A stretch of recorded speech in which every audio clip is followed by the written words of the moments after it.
Hindu mythology में ब्रह्मा को इस संसार का क्रिएटर और शिव को डिस्ट्रॉयर बताया गया है, जबकि विष्णु को प्रोटेक्टर के रूप में जाना जाता है। ब्रह्मा ने इस संसार को बनाया है और एक समय के बाद इसका विनाश हो जाएगा। इस पूरे समय काल को लाइफ ऑफ ब्रह्मा कहा जाता है।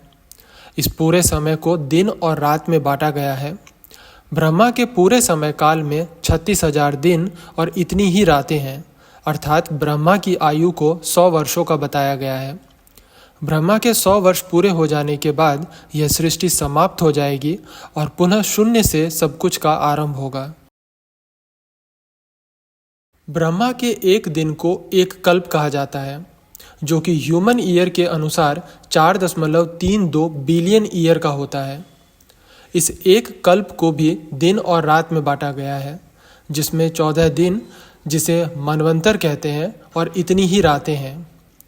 एक मनवंतर दिन लगभग 306.72 मिलियन ह्यूमन ईयर के जितना लंबा होता है। इस समय हम 7वें मनवंतर में हैं। एक मनवंतर में कुल 71 चतुर्युग होते हैं। एक चतुर्युग लगभग 4.32 मिलियन ईयर का होता है। इस समय हम 7वें मनवंतर के 28वें चतुर्युग में हैं। हर चतुर्युग में 4 युग होते हैं: सतयुग, त्रेता युग, द्वापर युग और कली युग।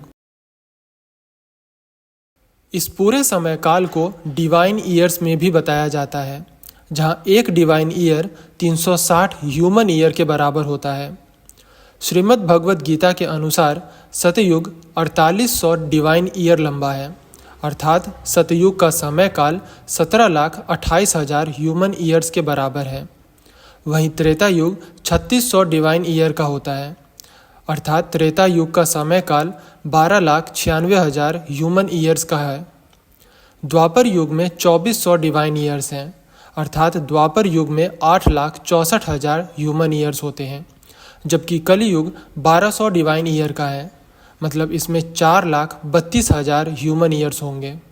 इस समय हम कलियुग में हैं, जो 3102 ईसा पूर्व शुरू हुआ था, अर्थात इस युग के 4,32,000 वर्षों में से अभी तक केवल लगभग 5,000 वर्ष ही पूरे हुए हैं।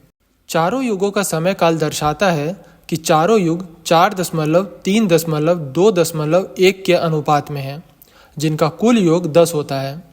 यह 10 भगवान विष्णु के 10 अवतारों को दर्शाता है। विष्णु के 10 अवतार में से 4 अवतार मत्स्य, वराह, कूर्म और नरसिम्हा सतयुग में हुए। 3 अवतार वमन, परशुराम और राम त्रेता युग में हुए। 2 अवतार कृष्णा और बुद्धा द्वापर युग में हुए और 1 अवतार कल्कि कलयुग में होगा। सभी युगों का समय काल सतयुग से 1/4 कम होता है। समय काल के कम होने के साथ साथ युद्ध के बीच की दूरियां भी कम होती जाती हैं। हिंदू माइथोलॉजी के अनुसार सभी युग में भगवान विष्णु अच्छे और बुरे के बीच चल रहे युद्ध को समाप्त करने के लिए अवतार लेते हैं। सतयुग में युद्ध 2 दुनियाओं के बीच था, देवलोक और असुरलोक। त्रेता युग में युद्ध राम और रावण के बीच था, अर्थात एक ही दुनिया के 2 अलग अलग देशों के बीच। द्वापर युग में युद्ध पांडवों और कौरवों के बीच था, अर्थात एक ही परिवार के बीच। जबकि कलियुग में युद्ध मनुष्य के अंदर होगा, अर्थात मनुष्य के अंदर चल रहे अच्छे और बुरे के बीच।